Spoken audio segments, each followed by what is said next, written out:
तो hello aspirants, क्या हालचाल। चलिए, आज है हम डे 6 मैथ्स की क्लास, जिसको हम क्वांट की क्लास भी बोलते हैं। और ये है हमारा जनरल टेस्ट की तैयारी का बूस्टर डोज मिल रहा है आपको। बूस्टर डोज पढ़ लो यार, जल्दी जल्दी पढ़ लो। अच्छी सी एक सीट ले आओ अपनी मनपसंद यूनिवर्सिटी में और फिर पार्टी दे देना हमें, ठीक है। चलो, फिलहाल हम अपनी पार्टी करते हैं क्वेश्चंस के साथ। डन।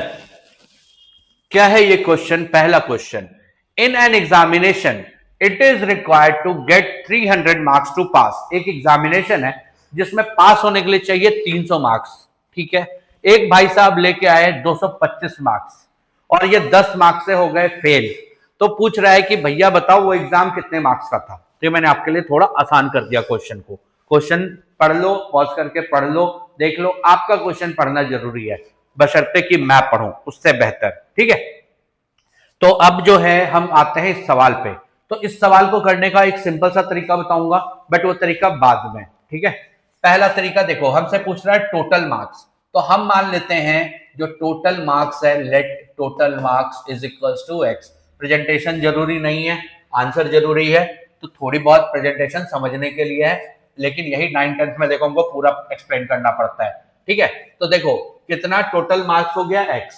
क्वेश्चन करने से पहले दिमाग में छप जाना चाहिए, इतना छप जाना चाहिए कि कोई बिना देखे भी आप क्वेश्चन बोल सको, ठीक है। तो क्वेश्चन क्या है कि एक पेपर है जिसमें पास होने के लिए 300 मार्क्स चाहिए, और एक बच्चा है जिसको 225 आते हैं और 10% से फेल होता है। 10 मार्क्स से नहीं, 10% से वो क्या हो जाता है, फेल हो जाता है। तो बताइए पेपर टोटल कितने मार्क्स का था। डन। तो देखिए कितने आसानी से हम करेंगे। टोटल मार्क्स एक्स था, जिसमें से वो भाई साहब को आए 225 आए ना। और कितने आते? तो और जो आते हैं ना वो मार्क्स में नहीं दिया हुआ है, लेकिन दिया हुआ है किसमें, परसेंटेज में। कैसे? तो 10%। 10% किसका? आप भी अपने रिजल्ट का 10%, 20%, 15% टोटल पे निकालते हो ना। तो 10% किसका? एक्स का। तो अगर उसका 225 आता और 10% और आता टोटल मार्क्स का, तो भाई साहब के कितने हो जाते? इतने हो जाते ना, ठीक है। और भाई साहब कर जाते पास, लेकिन अनफॉर्चुनेटली हो गए फेल। देन अब मैं बोल नहीं रहा, आप मेरे हाथ के साथ आपका दिमाग चलना चाहिए, क्योंकि इस पे हम बहुत सारी बातें कर चुके हैं, ठीक है। तो देखते जाइए, नहीं बोल रहा मैं नहीं बोल रहा।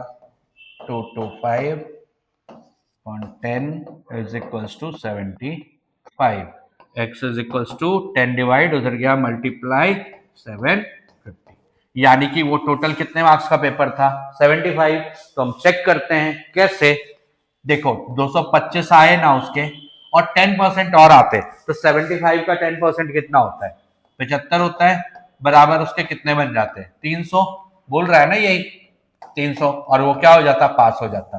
तो यहां से भी आप पिक कर सकते हो, और एक लाइन में ये सवाल बन सकता है, लेकिन वो तभी यूज करोगे जब बेसिक आपका क्लियर हो। देखो हमें क्या बोल रहा है, 10 मार्क्स से फेल हुआ है ना वो, नहीं 10% से फेल हुआ है ना। एक बात बताओ, 300 मार्क्स चाहिए थे, आए कितने, 275, 225 आए, कितने मार्क्स का फर्क रहा, 75 मार्क्स का ना।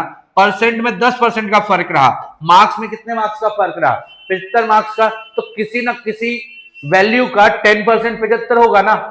तो किसका 10% 75 होगा, तो किसका होगा, 750 का 10% 75।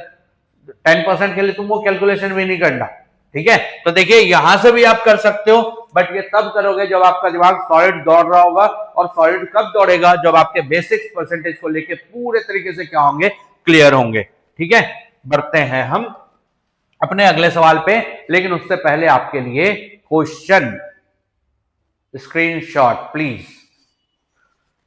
फिर से क्वेश्चन, स्क्रीनशॉट प्लीज। अब अगला क्वेश्चन ये मेरे लिए, अगला क्वेश्चन देखिए, अगला क्वेश्चन लिया है मैंने मेंसुरेशन का, जो कि सिलेंडर का क्वेश्चन है। अब इस क्वेश्चन को करने से पहले सिलेंडर की शेप पता होनी चाहिए, सारे फॉर्मूले पता होने चाहिए, तब आपसे ये सवाल होगा। और अब मेरे बोलने से पहले क्वेश्चन को ध्यान से पढ़ लीजिए, ठीक है। पढ़ लिया, बहुत बढ़िया, ठीक है। तो हम पेपर में तो फिगर नहीं बनाएंगे, लेकिन अभी हम सीख रहे हैं। एक छोटा सा डायग्राम ड्रॉ करते हैं, है ना। इसमें हमको क्या दिया हुआ है, रेडियस दिया हुआ है 3 सेंटीमीटर और वॉल्यूम दिया हुआ है, कितना दिया हुआ है 396 सेंटीमीटर क्यूब। और हमको क्या पूछ रहा है, CSA। तो CSA का फॉर्मूला हमको पता है, वो होता है 2 पाई आर एच। तो पाई की वैल्यू हमको पता है, आर की वैल्यू पता है, लेकिन एच पता नहीं है, और एच जब तक पता नहीं चलेगा CSA नहीं मिलेगा। तो हमारा काम क्या होगा, पहले एच पता करना जो गिवन रिसोर्सेज हैं उससे। तो देखो मैं क्या करने वाला हूं, मैं करने वाला हूं वॉल्यूम इज इक्वल टू क्या दिया हुआ है 396, और वॉल्यूम का फॉर्मूला मैं यूनिट नहीं लगा रहा, तो आप मत लगाना यार, मतलब समझ जाना बस, ठीक है। वॉल्यूम का फॉर्मूला क्या होता है, pi r square h is equal to 396 pi into 3 into h is equal to 396, ठीक है। h is equal to 396 upon में 9, 3 3 जा 9 और पाई की वैल्यू मैंने अभी नहीं ली है, आगे आपको बताऊंगा क्यों नहीं ली मैंने। 9 4 जा 36, फिर 3 और 6, 36 अगेन 4, तो h कितना आ गया 44 अपॉन में पाई। डन, इतना आया है h, सेंटीमीटर होगा ऑब्वियस है। अब हमको CSA निकालना है, तो CSA का फॉर्मूला हमने क्या जाना, 2 पाई आर और एच। तो देखिए 2 इंटू पाई इंटू आर कितना है 3 है, और एच कितना है 44 अपॉन में पाई से पाई क्या हो गया, कैंसिल हो गया, 44 इंटू 3 2 जा 6, कितना 4 6 जा 24, 4 6 जा 24 और 2 26, और ये सेंटीमीटर स्क्वायर होता है, तो चलो हम लगा देते हैं, लेकिन यहाँ पे ऑलरेडी लगाया हुआ है इन्होंने, आपसे पूछ रहा है, तो हमारा आंसर होना चाहिए 264। ये देखिए हो गया 264, बहुत आसान। पाई की वैल्यू हम 22/7 भी रख सकते हैं, 3.14 भी रख सकते हैं, लेकिन तब होगा क्या, कैलकुलेशन करने में टाइम लगेगा। बट ये आप पाई की वैल्यू तभी रखोगे जब अगेन आपका बेसिक क्या हो, क्लियर हो, ठीक है। पढ़ते वक्त हमेशा ना पूरा जितना स्टेप फॉलो कर सकते हो ना उतना करो, ट्रिक अपने आप लगने लगेगा।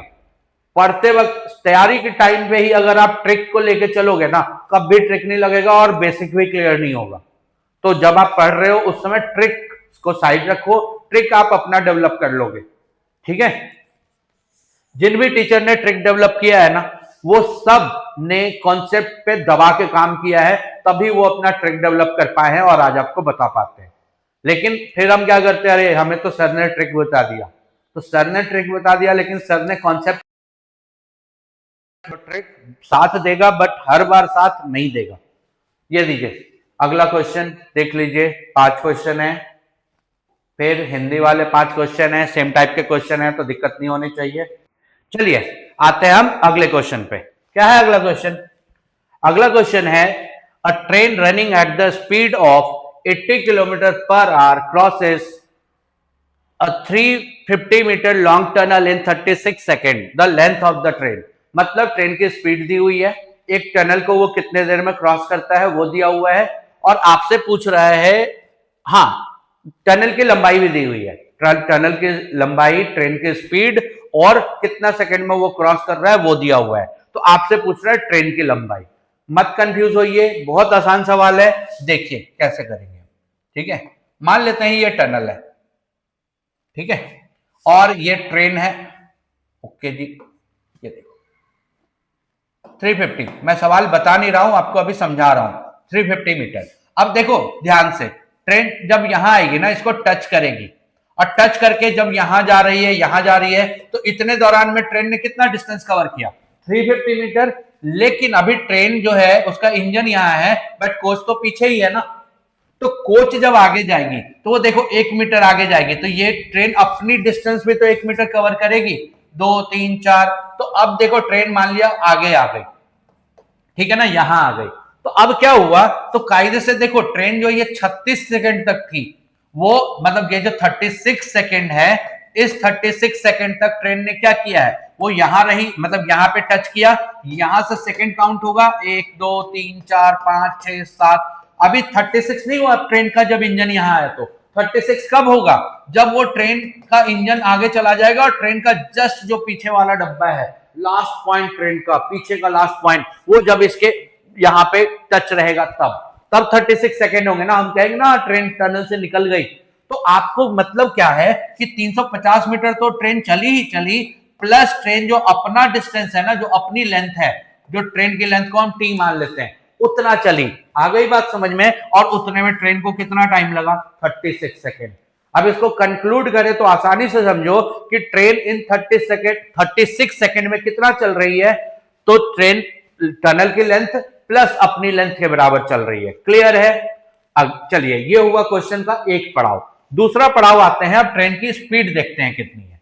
ठीक है, क्योंकि स्पीड से तो लेना देना है, क्योंकि ट्रेन 80 से ज्यादा की स्पीड से होती तो इसको 36 से कम टाइम लगता, अगर ट्रेन 80 से कम की स्पीड पे होती तो 36 से ज्यादा का टाइम लगता, यानी स्पीड तो मैटर करता ही है।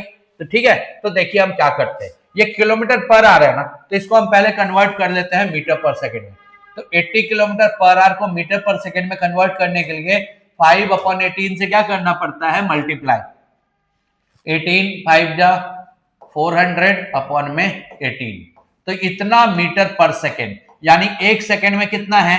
400/18 मीटर पर सेकेंड, यानी एक सेकेंड में ट्रेन इतना चल रही है। और ट्रेन को चलना कितना है? इतना चलना है ना, तो इन 1 सेक, जिसको मीटर पर सेकेंड भी बोलते हैं, कितना है ट्रेन चल रही है? 400/18। ठीक है, अभी मैंने नहीं काटा, मैं चाहता तो वहां भी काट सकता था, देखो क्यों नहीं काटा, क्या फायदा हो जाएगा। तो कितना सेकेंड में? इन 36 सेकेंड। 36 सेकेंड में ट्रेन कितना चलेगी? 400/18 इंटू 36, है ना। काटिए इसको, काटिए इसको, कितना? 2 400 2 जा 800, यानी कि 36 सेकेंड में ट्रेन कितना मीटर चल रही है? 800। अब इस 800 में क्या बोला था मैंने कि टनल का डिस्टेंस है, टनल डिस्टेंस प्लस ट्रेन, अब दोनों टी कंफ्यूज मत होना, इज इक्वल्स टू 800। ठीक है, अब टनल डिस्टेंस कितना है? टनल डिस्टेंस है हमारा, ये टनल का जो लेंथ है वो कितना है? 350। डिस्टेंस कह लो, लेंथ कह लो, प्लस ट्रेन की लेंथ बराबर 800। तो 800 में से अगर हम टनल का डिस्टेंस हटा दें, लेंथ हटा दें, तो हमको ट्रेन का लेंथ मिल जाएगा। तो 800 से 350 जाएगा तो बचेगा 450। कितना? 450। ठीक है, तो अब यहां पे दो चीज है, पहला किलोमीटर पर आवर को मीटर पर सेकंड में कन्वर्ट करना, और दूसरा ये कि ट्रेन इन 36 सेकंड में कितना चली है। तो याद रखिएगा, अगर फिर से चलो एक बेसिक फिर से बता देता हूं कि ट्रेन अगर किसी खंभे को क्रॉस कर रही है, तो खंभे को क्रॉस या किसी पर्सन को क्रॉस कर रही है, तो ट्रेन उतनी ही दूरी चलेगी जो ट्रेन का डिस्टेंस रहेगा। लेकिन ट्रेन किसी पुल को या किसी टनल को क्रॉस कर रही है, तो जो डिस्टेंस होगा ना, ये वाला डिस्टेंस प्लस जो ट्रेन का जो लेंथ है या डिस्टेंस है। ठीक है, लेंथ और डिस्टेंस सेम समझना। तो ट्रेन और जो भी पुल होगा या क्या होगा, टनल होगा, कोई लंबी चीज, उसका डिस्टेंस यानी लेंथ और ट्रेन का लेंथ आपस में ऐड होके टोटल लेंथ आ जाएगा जो ट्रेन को चलना पड़ेगा क्रॉस करने के लिए। क्लियर है? लेकिन खंभा और पर्सन रहेगा तो सिर्फ, या पेड़ रहेगा तो सिर्फ ट्रेन अपने डिस्टेंस जितना ही क्या करेगी, कवर करेगी। क्लियर है? हो गया ये। अब देखो, मैं नॉर्मली ट्रिक मना करता हूं, लेकिन अभी मैंने आपको बहुत जल्दी से बोल दिया कि 5/18 से मल्टीप्लाई कर लो। आप भूल गए तो नॉर्मल तरीका भी हमको पता होना चाहिए। तो कुछ नहीं है नॉर्मल तरीका, देखो मीटर पर सेकेंड निकालने के लिए 3600 सेकेंड में कितना जा रही है? 80 किलोमीटर, यानी कि 80,000 मीटर। तो एक सेकंड में कितना जाएगी? मीटर पर सेकंड की बात हो रही है ना, तो क्या करें हम? 80,000 अपॉन में 3600, बात वहीं आ जाएगी। जो ये आया है ना आपका मल्टीप्लाई करके, यहां भी वही आ जाएगा। ठीक है, आएगा कि नहीं आएगा? काट के देख ही लेते हैं। 2 0 से 2 0 गया, 36, ये लो कितना? 18। और सभी हम काट सकते हैं, बट हम वो आंसर लाना चाह रहे हैं। 2 से 400, 400/18, देखिए वो भी आ गया। ठीक है, तो डरना नहीं है, घबराना नहीं है, क्वेश्चन करना है और क्वेश्चन हो जाएगा। ठीक है, आते हैं हम अगले क्वेश्चन पे, लेकिन उससे पहले ये आपके लिए एक्सरसाइज प्रैक्टिस क्वेश्चन, ये छोटा कर दिया मैंने। अगला हिंदी के लिए डन। फिर आते हैं हम अगले सवाल पे। अब अगला सवाल देखिए क्या है, if the mean of this data is 8, मतलब एक डेटा है उसका मीन दिया हुआ है, और फिर एक और डेटा दिया हुआ है उसमें मोड दिया हुआ है, और मीन वाले डेटा में कुछ के मिसिंग है, मतलब के एक फॉर्म है, और मोड वाले डेटा में पी है एक, है ना, वेरिएबल, और फिर हमको एक इक्वेशन है उसका पता लगाना है।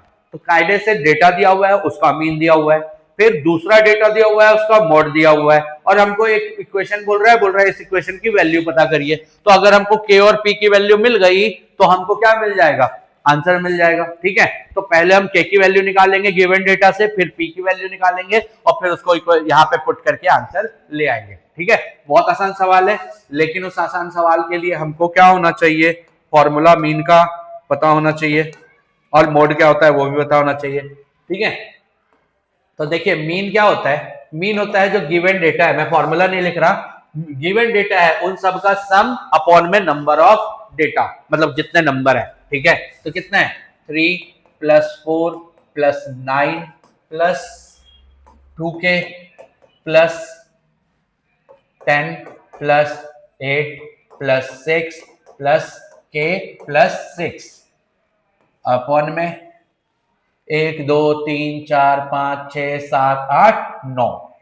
ठीक है, और ये गलती आप कर दोगे, ये ध्यान दो, ये ब्रैकेट है, क्या है वो तो मुझे सॉल्व करना था तो मैंने ब्रैकेट हटाया है, लेकिन वो कंसीडर एक ही होगा, तो यह 9 नहीं होगा, कितना होगा 8। अब फिर मीन भी दिया हुआ है तो हम मीन को भी रिप्लेस कर देते हैं 8 से। ठीक है, तो अब तो सिंपल कैलकुलेशन आ गई, के की वैल्यू आ जाएगी, करते हैं प्लस माइनस हम थोड़ा, 4 3 7 7 और 9 16 16 10 26 8 34 34 + 6 40 + 6 46। तो यानी ये हो गया मेरा, अच्छा 8 इधर ले आओ तो 8 × 8 हो गया इज इक्वल्स टू 46 प्लस के और 2k, कितना के बाबू 3k, है ना 3k। अब देखिए 64 - 46 इज इक्वल्स टू 3k, कितना आ जाएगा, 14 में से 6 गया 8, 5 में से 4 गया 1 इज इक्वल्स टू 3k। ये लीजिए 6, तो k की वैल्यू हमारे पास कितनी आ चुकी है 6। अब हम आते हैं मॉड वाले पार्ट पे, कौन से वाले पार्ट पे, मॉड वाले पार्ट पे। ठीक है, मॉड वाले पार्ट में क्या है, तो हमको मॉड पता होना चाहिए, क्या पता होना चाहिए, मॉड। तो देखिए मॉड का क्या है, मॉड में पहले हम डेटा लिख लेते हैं तो हमारे लिए थोड़ा आसान हो जाएगा। ठीक है, 2 है 3 है 2p है 2p + 1 है और 4 है 5 है और 6 है।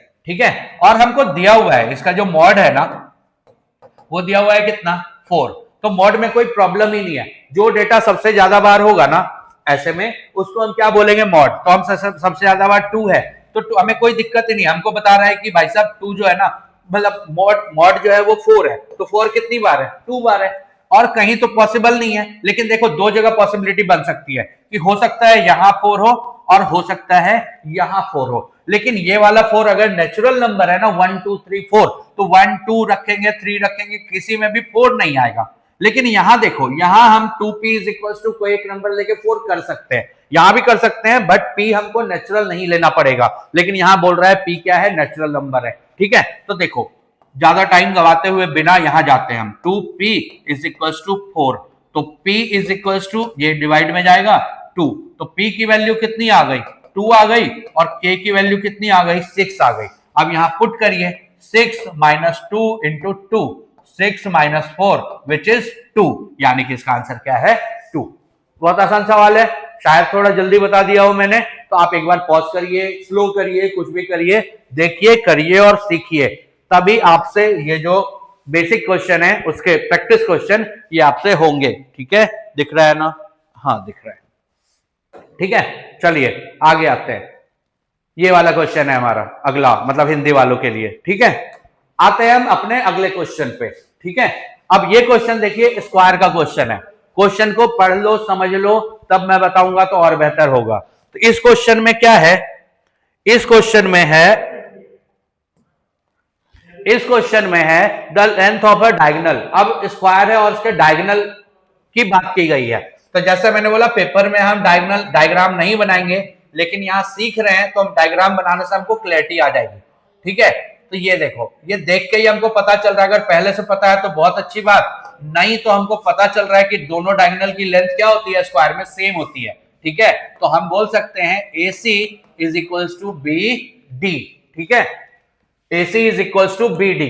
तो AC कितना है हमारा, देखो सीधा नंबर ना देके हमको एक इक्वेशन दे दिया गया कि भाई साहब ये है ना, और ये कितना है 7k-3। तो हमने ये बराबर में क्यों लिखा, क्योंकि दोनों डायगोनल क्या होते हैं, इक्वल होते हैं, ठीक है। तो हम देखो कर रहे हैं, k को एक साइड ले आए, के -4k, 6 इधर प्लस में था, 3 माइनस में था, इधर गया प्लस में, 3 6 3 9 और इधर 3k, कितना आ जाएगा, k is equals to 3, k की वैल्यू 3, ठीक है। लेकिन यही हमको खुश नहीं हो जाना, अभी हुआ नहीं, तो अभी ये 3 रखने से ना हमको डायगोनल मिलेगा, तो 4 इंटू 3 प्लस 6 कितना होगा 12 और 6 18।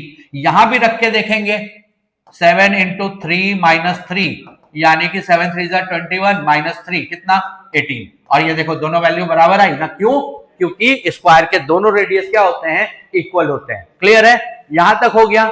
लेकिन अब हमसे आगे क्या पूछ रहा है, एरिया बताइए, क्या बताइए। तो अब स्क्वायर के एरिया का फॉर्मूला हम जानते हैं, वो होता है साइड स्क्वायर। क्या होता है, साइड स्क्वायर। तो अब इसका हमको डायगोनल तो पता है, लेकिन साइड पता नहीं है, तो कोई दिक्कत नहीं है। अगर हमको डायगोनल पता है तो जैसे एरिया का फॉर्मूला साइड स्क्वायर होता है, एरिया और साइड आपस में रिलेट करते हैं, वैसे ही डायगोनल और साइड भी आपस में क्या करते हैं, रिलेट करते हैं, ठीक है। तो हम जानते हैं डायगोनल इज इक्वल्स टू होता है √2 इंटू साइड। क्या होता है, √2 इंटू साइड। तो डायगोनल हमारा कितना दिया हुआ है, देखो 18 दिया हुआ है, और √2 इधर है मल्टीप्लाई में, इधर ले आओ इक्वल्स टू साइड। तो यानी कि साइड हमारा कितना आ गया 18√2। अब 18√2 का स्क्वायर कर दें, क्यों, क्योंकि हमको क्या निकालना है, एरिया निकालना है ना।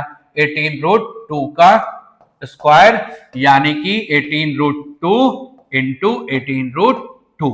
अब देखो √2 रूट आपको परेशान कर सकता है, लेकिन हम जानते हैं यार क्या, √2 इंटू √2 √4, जो कि हम 2 भी लिख सकते हैं, ठीक है। तो ये छोटी छोटी चीजें हैं जो बड़ा बड़ा फर्क डालती हैं, ये बेसिक्स को बढ़िया कर लो। तो √2 को काट के 2 हो गया, और हमने ऊपर से 2 काटा 9 बार में, ठीक है। और 9 का कितना हो गया 162, 18 9 162। टेबल शुड बी क्लियर, ठीक है। तो अब देखो आ गया ना समझ में, बहुत आसान है, डायग्राम बनाओ समझ में आएगा, फॉर्मूला याद होना चाहिए।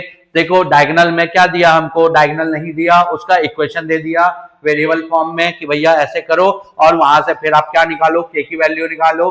के की वैल्यू को पुट करना है, के डायगोनल नहीं है, के की वैल्यू को पुट करना है इसमें, जहां से आपको क्या मिलेगा, साइड मिलेगा। डायगोनल मिला और फिर डायगोनल से क्या मिलेगा, साइड मिलेगा, और फिर साइड स्क्वायर करके क्या मिलेगा, एरिया मिलेगा, ठीक है।